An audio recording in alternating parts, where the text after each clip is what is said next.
Provavelmente a habilidade mais subestimada na área de dados é a geração de bons gráficos. Eu vejo isso acontecendo desde o profissional iniciante que acabou de entrar na carreira, quanto o profissional com mais de década de carreira cometendo o mesmo erro. Somente por dominar ferramentas como Excel, Python ou R e saber gerar o gráfico, o profissional acaba gerando gráficos que são inúteis para aquela empresa que ele trabalha. O Albert Einstein proferiu uma verdade que soa perfeitamente aqui. Se você não consegue explicar de forma simples um assunto, é porque você não entendeu realmente o que ele quer dizer. Nesse vídeo, então, eu vou te trazer exemplos do que são gráficos ruins que a gente vê no dia a dia nas empresas. Se você já trabalha na área, provavelmente você já viu alguns ou todos esses gráficos que eu vou te mostrar. E o que são gráficos bons e como é que a gente pode converter esses gráficos. E para te dar contexto, esses exemplos vêm do livro Storytelling with Data, que é um livro amplamente conhecido na área de dados. Se você não conhece esse livro, eu super recomendo. Inclusive, para você que está entrando na área, esse é um dos melhores livros no mercado, principalmente por não tratar somente da parte técnica. Ele fala muito da parte não técnica também e desses conceitos que eu vou trazer aqui nesse vídeo. Primeiro exemplo de um gráfico péssimo, olha esse resultado de uma survey, de uma pesquisa que provavelmente foi feita numa empresa. Então aí você tem os resultados, que a pessoa tá feliz ou não com a empresa, então tem os diferentes níveis aí de satisfação das pessoas. E olha só como é que eles colocaram esse gráfico de pizza. A gente vai falar mais sobre como esse gráfico poderia estar muito melhor. Mas além do tempo que a pessoa precisa para entender esse gráfico, ele poderia ter sido colocado de uma forma muito melhor.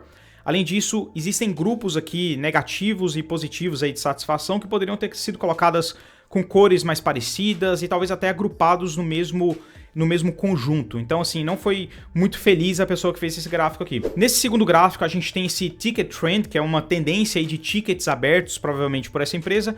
E aí, na parte azul, nós temos o volume recebido e no vermelho a gente tem um volume processado, ou seja, os tickets resolvidos, vermelhos, e os azuis, os recebidos aí pelos clientes. Então, isso aqui mostra uma coisa que acontece muito nas empresas, que é um equilíbrio aí de supply e demanda. Então, esse gráfico também não é um dos melhores, porque demora muito para a gente entender o que está acontecendo.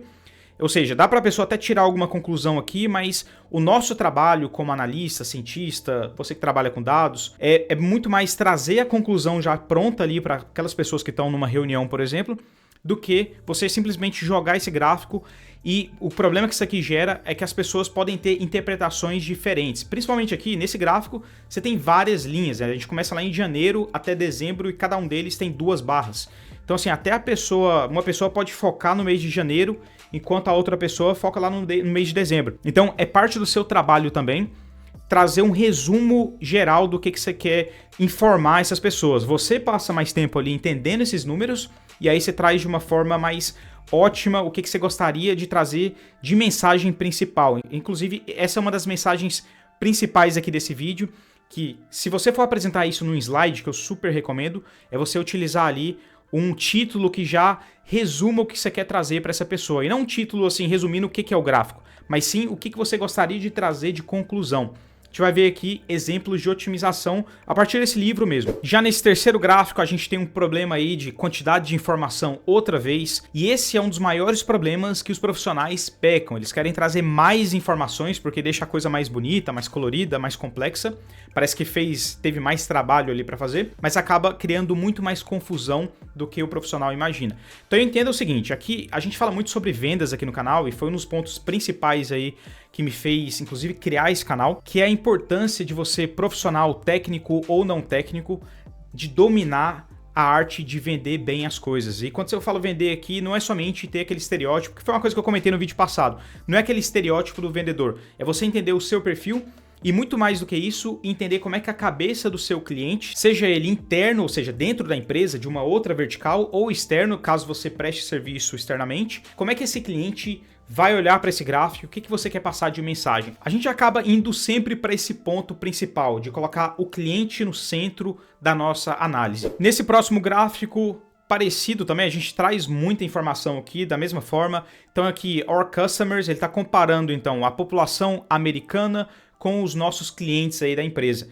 E é claro, a gente pode tirar algumas conclusões aqui, a gente sabe muito bem o que esse gráfico tentou trazer aqui, foi uma comparação entre a base de clientes que essa empresa tem, dividindo aí em segmentações de 1 a 7, se comparado com a população do país que provavelmente essa empresa opera. E aí, a partir disso, você consegue entender se um determinado grupo é mais presente ou menos presente nessa empresa. Mas, mais uma vez, você está abrindo aqui, se você coloca isso numa apresentação, você está abrindo para outras pessoas tirarem as conclusões que elas quiserem. Se elas focarem no grupo vermelho e a outra focar no grupo amarelo, talvez não seja provavelmente não vai ser o resultado que você está buscando. Porque se você está fazendo essa análise, você está justamente tentando vender alguma solução ou vender a forma de ver toda essa situação. Então eu vou deixar esse grupo aí de 6 gráficos como exemplos de gráficos que a gente não deveria produzir. A gente tem que entender que eles existem, provavelmente você já viu pelo menos um deles aí na empresa que você trabalha, se você já teve experiência na área de dados, ou não, inclusive, mas não fica aí de exemplo esses gráficos que não fazem sentido. É um gráfico muito pobre e a pessoa que geralmente faz ele é porque já meio que domina ali a ferramenta de geração de gráfico, mas não domina a parte do negócio e muito menos colocar o cliente como centro da sua análise. Então, para esse primeiro exemplo, como é que a gente poderia otimizar a forma de demonstrar isso? Então, aqui a gente tem essa tendência de tickets abertos ou já processados. Então, o azul é o ticket aberto pelos clientes, o vermelho, os tickets que foram resolvidos pela empresa. Então, aqui uma forma muito melhor de mostrar esse gráfico seria já começando com a mensagem principal, ou seja, imagina isso daqui como um slide. A mensagem principal é Please approve the hire of 2 FTs. Ou seja, por favor, aprove a contratação de 2 full-time employees ou 2 empregados ou funcionários a mais para essa equipe. E aí, se a gente observar bem o gráfico, ele transformou, então, ao invés de utilizar 2 gráficos ali de barra, a gente está utilizando linha porque fica mais fácil da gente ver qual que é a diferença entre a demanda e a oferta, que é o ponto que eu comentei, muito comum nas empresas. Inclusive, qualquer empresa hoje em dia deveria estar buscando esse equilíbrio de oferta e demanda, justamente porque isso representa qual que é a eficiência da empresa. Se você tiver demanda demais e pouca oferta, você vai ter um problema de experiência do usuário, geralmente. Se você tiver oferta demais e pouca demanda, você vai ter um problema de custo. Então, buscar esse equilíbrio, inclusive, é um dos papéis principais das áreas de operações. Não só operações, mas assim, operações em geral tem isso como princípio. Então, se a gente olha a forma que foi estruturado esse gráfico, a gente tem aí, lá no começo, em janeiro, fevereiro, março, abril, eles estavam andando juntos, ou seja, a oferta e a demanda estavam andando meio que juntas ali, ou seja, eles estavam conseguindo resolver os tickets criados, já que nesse caso aqui, a linha azul representa os tickets processados ou resolvidos, e a linha cinza, os tickets que foram recebidos. Ou seja, essas linhas têm que andar sempre juntas, idealmente, mostrando que a equipe está dando conta de resolver os tickets. A partir de maio, perceba como é que a linha cinza começou a ficar mais alta do que a linha azul. Ou seja, a empresa começou a receber mais tickets do que eles davam conta de resolver. E a partir desse momento, a gente consegue ver como é que foi deslocando a linha cinza acima da linha azul. E aí, por isso, a conclusão dessa análise toda, a ação requerida aqui é a aprovação da contratação de 2 pessoas a mais. Então, baseado aí nessa discrepância que está tendo entre oferta e demanda, isso mostra que faltam pessoas na equipe e foi isso que esse analista ou profissional tentou trazer aqui como conclusão. Ou seja, inicie lá grandão com a mensagem principal e depois o gráfico ele vai servir como justificativa do que você quer mostrar. Já nesse segundo exemplo, a gente tem uma survey antes e depois, ou seja, uma pesquisa que foi feita provavelmente numa escola, perguntando ali para as crianças como é que elas se sentiam em estudar ciências ou fazer ciência. E aí a gente tem resultados ali antes e depois da pesquisa. Na esquerda a gente tem a pesquisa antes e no gráfico à direita a gente tem a pesquisa depois. Então eu já comentei aqui que fica muito abrangente isso daqui tudo, fica muito difícil trazer uma mensagem principal e demora muito para a pessoa concluir alguma coisa. A pessoa precisa de alguns minutos aqui para tentar digerir essa informação. Ela tem que olhar para um gráfico de pizza e depois para o outro gráfico de pizza. E só de ter isso já cria uma confusão. Então, como é que a gente poderia ter feito isso melhor? Novamente, ele já inicia com a mensagem principal comentando que o programa foi um sucesso, ou seja, antes tinha um tipo de resultado e depois do programa acabou tendo um resultado distinto. E aí, olha só como é que ele fez. Ele separou por gráfico de barra, que foi o que a gente não recomendou no exemplo passado, mas aqui funcionou muito bem. Até mesmo porque você tem um número menor de colunas. Então você tem os níveis de satisfação, começando no menos satisfatório, o board, que está lá na esquerda, e aí aumentando a satisfação, chegando no ok, que está lá no meio, que dá igual, e aí você chega lá na direita, você tem o Excited, que é o mais satisfatório de todos. Então, olha o que ele tentou mostrar aqui. Primeiro que ele jogou com as cores aqui, ele enfatizou algumas cores, deixou alguns tons de azul mais fortes que outros, mostrando que assim, o que eu quero mostrar aqui de principal. Primeiro assim, voltando à mensagem principal, ele quis mostrar que o programa foi um sucesso. O azul foi depois e o cinza foi antes. Então ele está tentando mostrar aqui. Se a gente olhar lá no board, não tem nada tão relevante, tá mais ou menos igual, 11%, 12%, então assim, não mudou tanto. Not great não mudou tanto, mas o pessoal que estava ok, olha só a diferença. O pessoal que estava ok estava em 40% antes e depois passou para 14%, ou seja, tinha um grupo muito grande que estava assim, dá igual ciência antes do programa. Depois do programa, esse que dá igual diminuiu bastante. E para onde que foi esse grupo?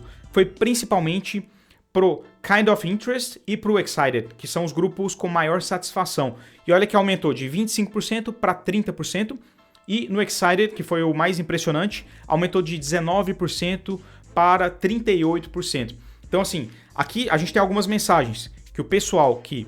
Primeiro, depois do programa, voltando lá para a mensagem principal, depois desse programa, o pessoal, o sentimento que esses estudantes tinham sobre ciência mudou principalmente lá o pessoal que dava igual, que era o ok. Esse pessoal que estava ali em cima do muro diminuiu bastante, isso é super importante para uma escola, eu imagino. E aí o pessoal que estava interessado aumentou bastante, principalmente o super ali excited. Então esse número aumentou bastante, foi praticamente ali o dobro. Eu espero que a mensagem principal do vídeo aqui tenha ficado clara para você. Perceba como é que a criação de gráfico não é simplesmente colocar o gráfico ali no papel ou enviar o gráfico para alguém. Geralmente ele vem acompanhado de uma boa apresentação, talvez um slide, e aí você consegue colocar ali aquele título mais chamativo da mensagem principal que você quer trazer. Se você quiser entender mais, se aprofundar mais sobre gráfico em geral, bom, obviamente esse livro eu super recomendo pela questão do storytelling mesmo. Então assim, o storytelling, a melhor forma de você contar uma história relacionada a dados é através de gráficos. Basta você ligar a televisão aí, qualquer noticiário sobre política ou sobre qualquer tendência no mundo, você sempre vai ver um gráfico ali mostrando isso. Mas se você quiser se aprofundar nos tipos de gráficos que a gente utiliza no dia a dia, se você já tem o livro aí, vá na página 71, lá no capítulo 7. Aqui a gente fala sobre os tipos de gráfico, tipo de visualização que a gente tem no dia a dia. Então aqui eu explico como é que quando que o gráfico de barra ele é mais útil, quando que o gráfico de linha ele é mais útil e vários outros gráficos. Então assim, são praticamente todos os principais gráficos aí que a gente utiliza no dia a dia, eles estão aqui. Então aqui você vai o gráfico de radar, que é bastante utilizado também, dependendo da indústria que você tá. Então aqui a gente dá o exemplo e quando que é bom, quando que é ruim utilizar. E algumas dicas de como que você pode deixar ele mais ótimo. Espero que o vídeo tenha sido útil para você. Meu nome é Danilo, se inscreva no canal que a gente tá chegando na marca de 100 mil inscritos. Tá quase. Muito obrigado pela sua atenção. Deixe aí nos comentários o que você gostaria de ver aqui no canal. Um abraço e até o próximo vídeo.